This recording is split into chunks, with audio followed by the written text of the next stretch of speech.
Hey guys, Big J here from the Centre Bounce. Hopefully you guys are having a wonderful day. Apologies for the late team review video. This week has been a banger. Lots of work, lots of everything else. Mate, mid-season draft has happened, which means that we should be getting a few more rookies over the next couple of weeks. Mate, it doesn't really matter though too much if you follow Essendon. They've got so many injuries. We're getting rookies every week from them as well. So we'll talk about it a little bit in the review.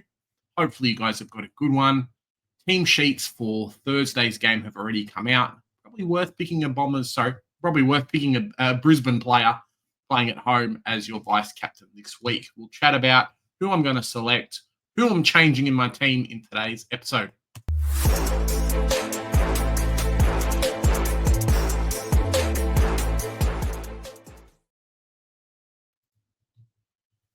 This week, we scored 23.93. Now, I didn't think we would get to the position that we're in, but we have. So I'm very, very happy there. At one point during the weekend, just due to Max Gawn's horrendously high score, we actually had a projected of 26. I think it was a 26-11. So 200 points lost from that. It happens. 23.93 did see us jumping up the ranks. So back inside top 500. Very, very happy there. Only 15 trades, which it happens. But magical thing, we have jumped over the $13 million team value. We spent a lot of money. We brought in some players last week. Let's check out how they went. Mr. Shy Bolton, I am not happy. So last week, if you guys remember, we brought in Josh Dacos and we brought in Bolton. Yeah, didn't bring any rookies in last week. Bit of a bummer. Definitely lost a couple of rookies in terms of players not playing, which kind of sucks. But Dacos with the 90 we brought in, he was on about 80 odd at three-quarter time and then just did nothing. Similar to Shy Bolton, first quarter he was on 7. I believe he may have got injured as well, so we're very happy with the 73 there. Zorko 118, cool. Whitfield 82. Now, there is a little bit of warning signs with Whitfield. He did get moved forward.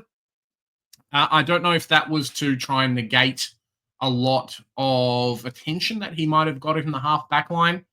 Seems like potentially someone like a Fonte has made life difficult for him. We'll see. Something to definitely monitor and watch, but I think he'll be fine.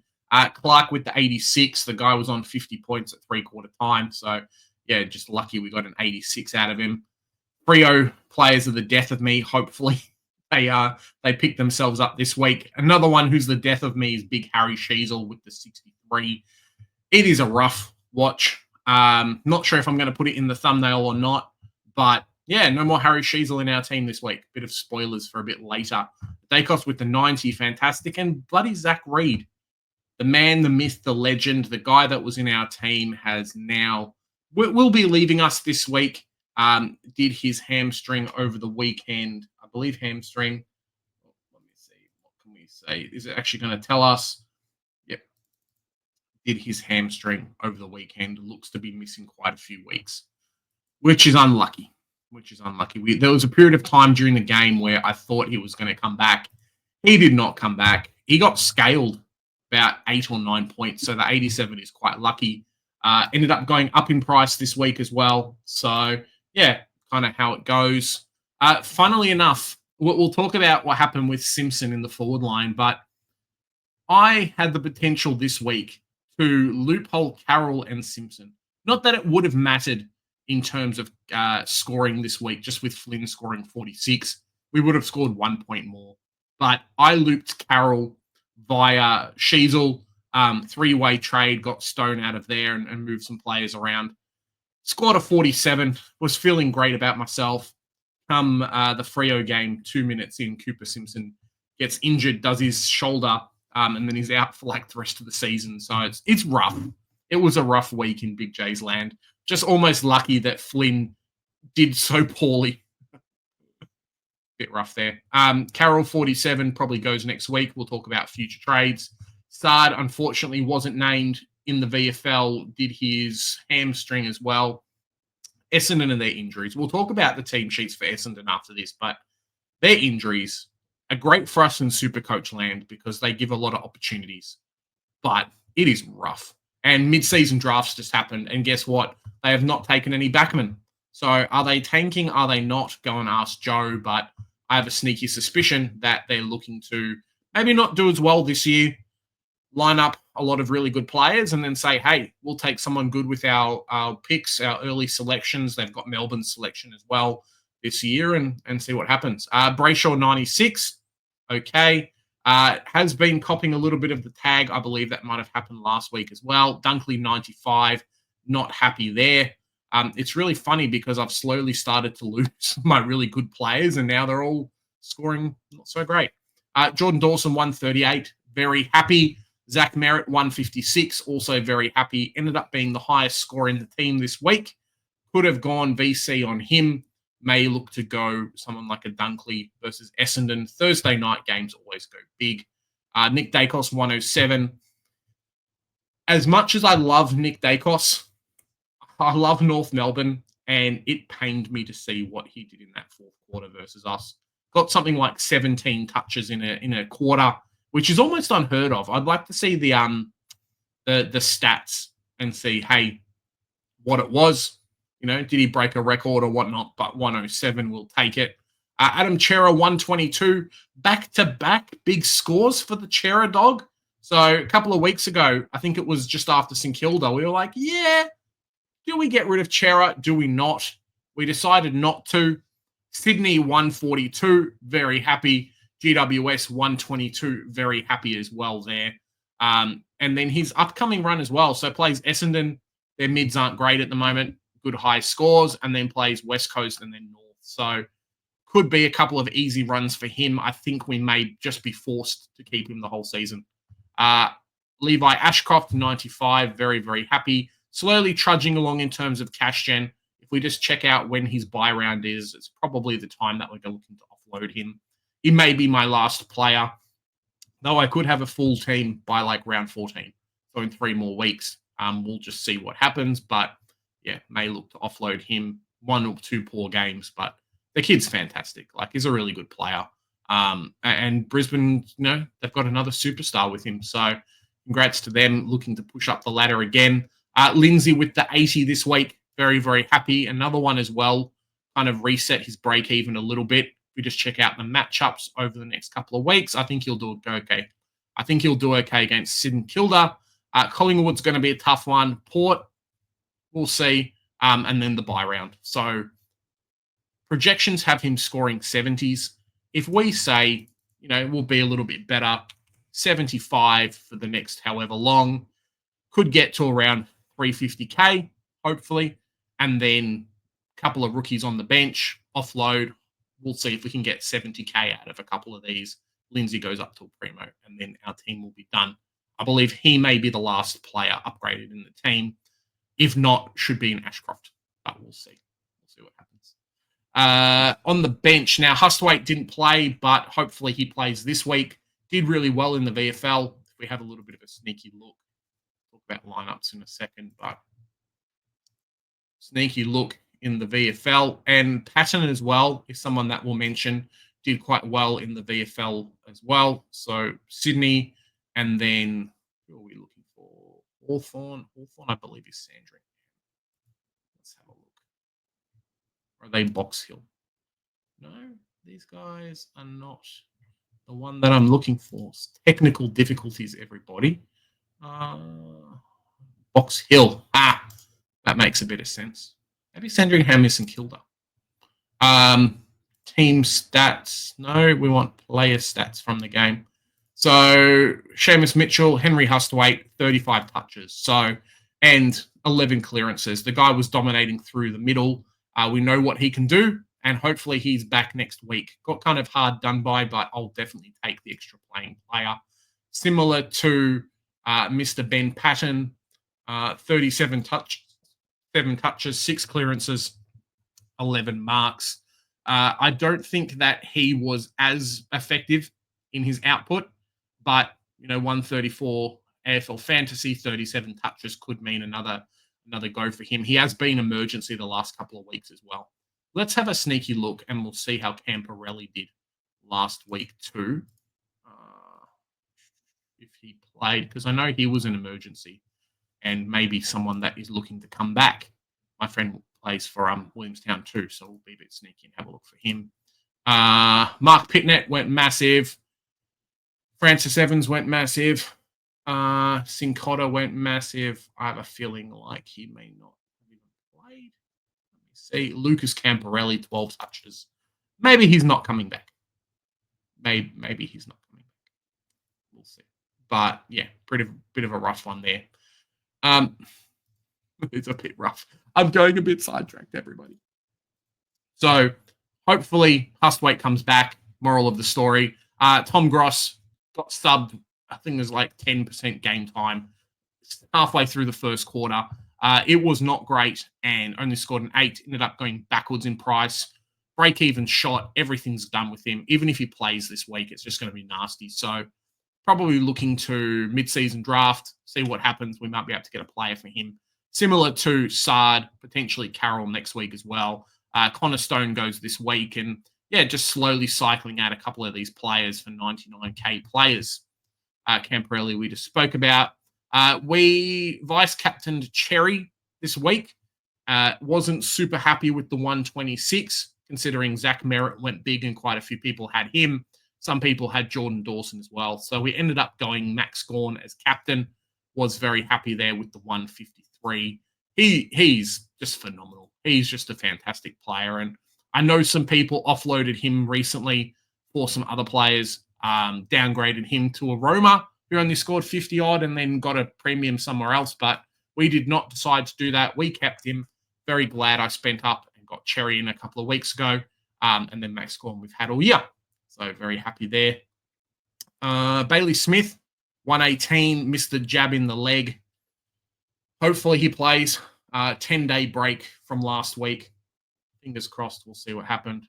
Petrarca, 125, very happy there. A few people got Oliver as well, so nice to see Oliver, Petrarca kind of 1-2 punch alongside Max Gawn. Lindsay and a few others kind of beneficiaries from that. Rankin, very, very frustrating own. We brought him in early. I think we did for Horn Francis at one point. So, yeah, it's not great. He'll do okay, but games where he should dominate, I think it's just disposal efficiency and whatnot. And Rochelle did quite well. A few other players did. Rankin not so much. Hope he's not injured. Shai Bolton we spoke about. Very, very happy for him to get up to 73. Hoping that he becomes a keeper for the year. We don't have a lot of trades to mess around with, but we do have potential to do some things. More just looking at the break-even as well. So once the 150 comes out of his system, things are going to change a little bit. But hopefully he's got a big game in him versus Gold Coast. Then he plays us, the week after that, and then Essendon as well. So, yeah, we want him to pump out some primo scores and whatnot.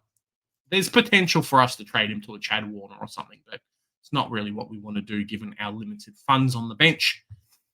Caleb Daniel, 97, happy with him, partly because I kept him in my team alongside Chera, but then also just, kind of forcing Sheasel out of my side too. So glad we held him. 97, I think last week was an 80-odd. Has beaten Marek, I believe, the last 2 weeks, who potentially we could have traded to. So 97 the last 2 weeks. Got West Coast in 2 weeks as well. And then, yeah, we'll see what happens. Cooper Simpson, obviously, bit of a failed trade in. How are you going to know? The guy had a super low break even as well. Still went up after scoring a 0, but it's rough. Poor kid back in round 22. His season is done. Connor Stone and Passon didn't play, and Mr. Flynn really sucked last week. Really, really sucked. They played Adelaide. Riley O'Brien, boy, oh boy, mate. You are very good at AFL.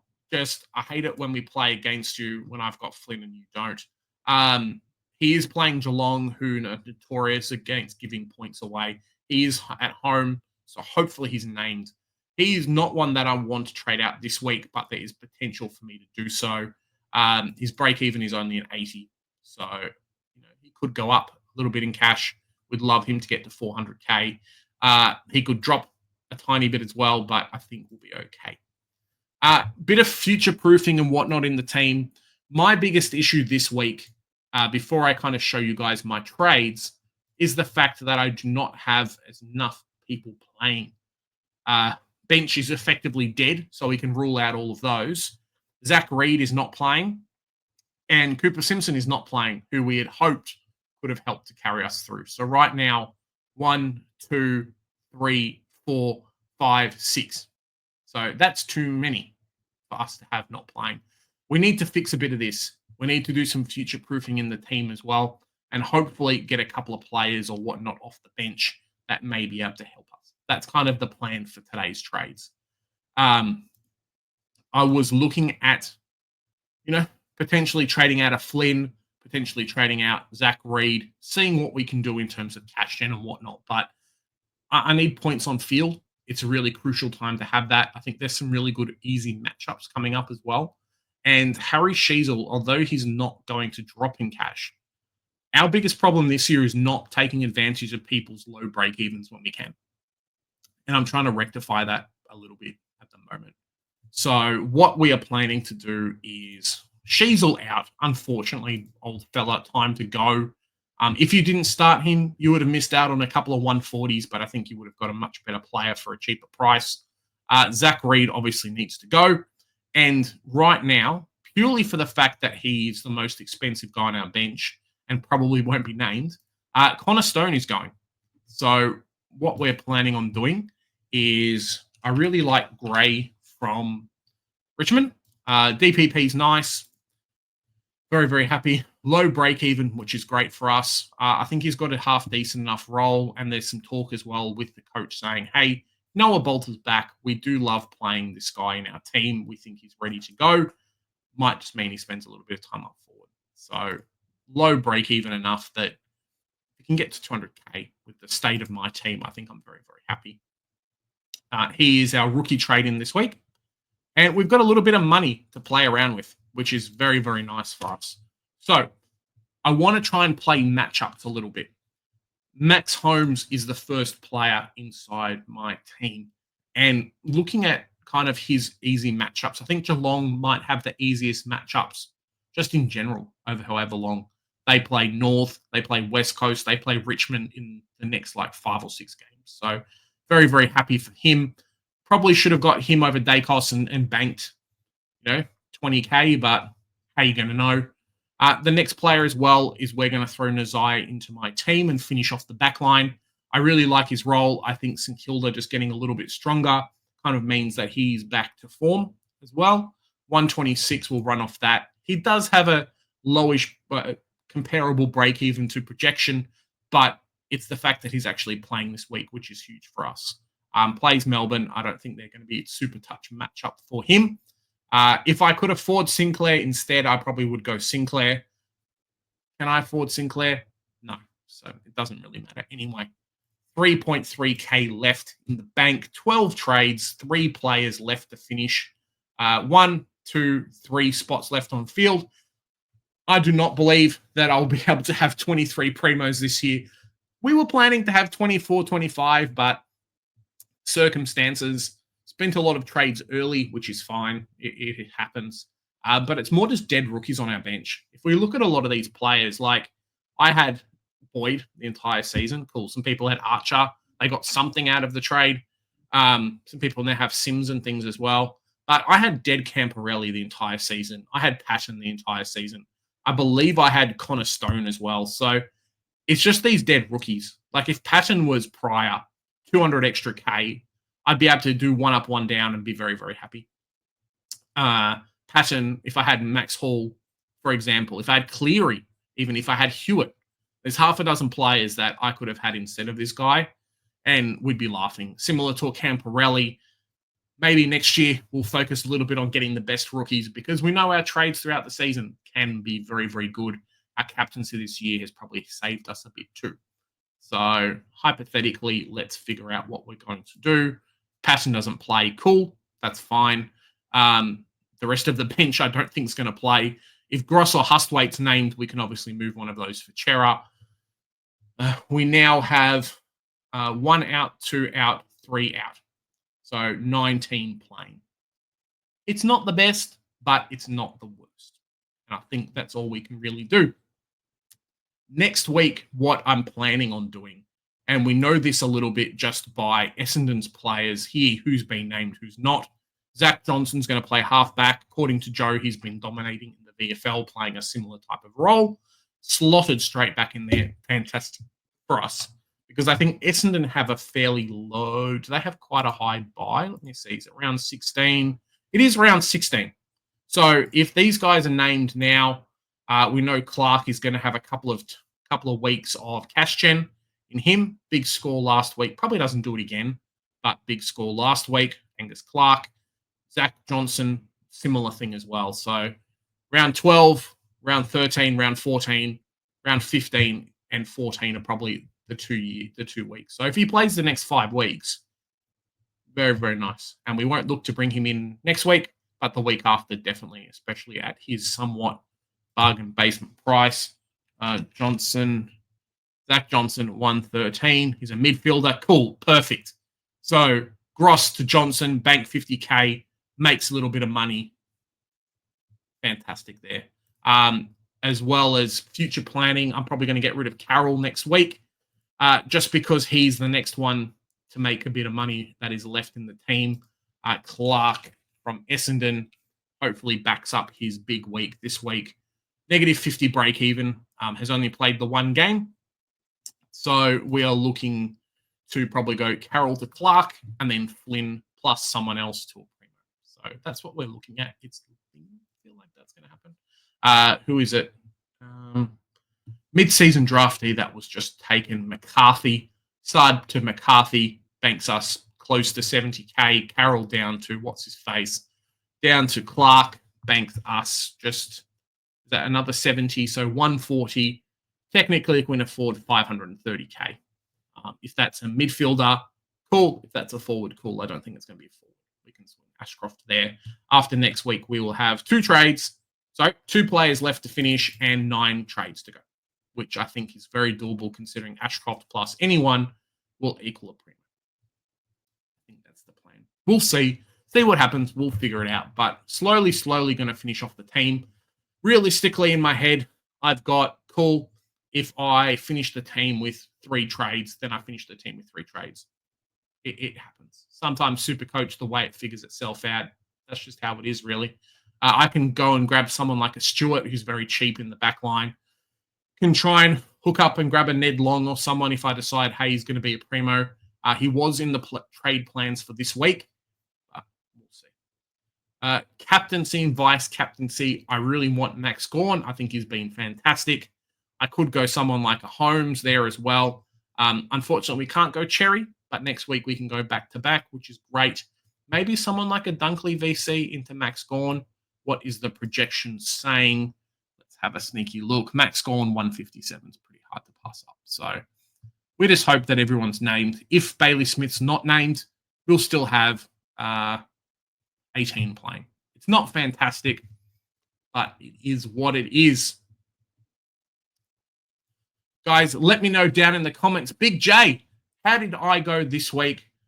And are you guys happy with the players that your team brought in the mid-season draft? Zach Banch, get in my team. I love this guy. You follow us on Twitter. Definitely made some good comments about him. And Trembath as well. Cooper Trembath, nice VFL player from our team. Kind of showing a bit of loyalty there and saying, hey, if you guys run through our VFL program, you're going to have a shot at getting drafted. That's what we want. That's what we've seen this week.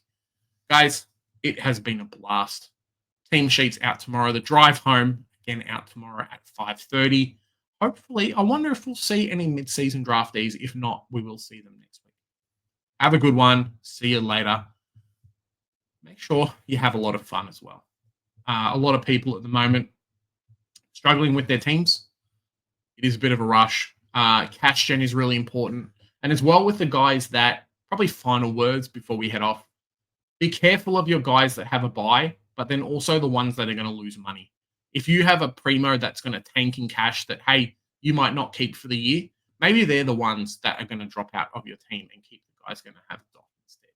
Unfortunately, it's a little bit different for myself because I want to grab a couple of players and Sheasel is very cheap, but everyone's team is in a different circumstance.